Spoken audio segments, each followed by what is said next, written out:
Hello, কেমন আছো তোমরা সবাই? আমি সুমনা অ্যান্ড আমি তো আছি আর কি ভালো, মনের দিক থেকে ভালো আছি, বাট শরীর খুব একটা ভালো নেই আমার। হয়েছে আমার জ্বর আসেনি, জ্বর হওয়ার আগের স্টেপ। ঠিক আছে, গেস হোয়াট আমি কি খাবো এখন? এটা হচ্ছে বাসক পাতার রস, তার মধ্যে আরও ইনগ্রেডিয়েন্টস দেওয়া আছে টুকটাক, যেগুলো দিয়ে এটা বানানো হয়েছে।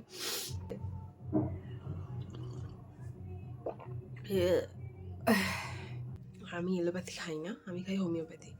আমার বাবা এনে দিয়েছে এই বেলেরোরা 200, এটা কালকেরই আনা, পুরো ভর্তি ছিল। কি হয়েছে আজকে খেতে গিয়ে এটা কিরকম খুলেছি, আর পুরো ঢাকনা, এই দেখো এখনও পুরো ঢাকনা সমেত এরকম বেরিয়ে এসছে। এটা এরকম ড্রপ সিস্টেম থাকে, যেটা এরকম এখানে আটকে আছে ভেতরে।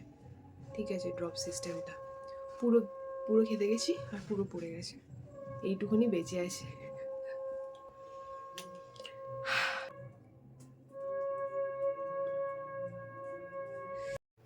আমার চিন্তা একটাই, জানো তো, আমার আছে বিয়েবাড়ির আগে আমাকে মোটামুটি এই ঠান্ডা লাগাটাকে কাটিয়ে উঠতে হবে, না হলে এই সর্দি প্যাচ নাকে নিয়ে যাবো খেতে, অর্ধেক জিনিস খেতে পারবো না, খেলেও টেস্ট পাবো না।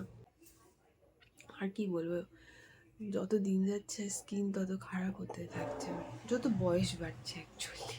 রাত্রেবেলা মুখে ভিটামিন ই মাখি,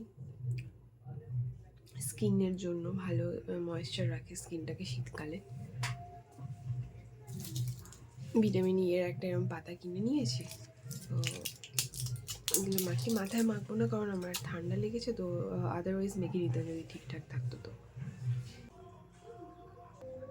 তো আমি রাত্রেবেলা ঘুমানোর আগে এটা মোটামুটি মেখে নিই, কিন্তু সকাল পর্যন্ত থাকে না, এদিক ওদিক সেদিক লেগে যায়।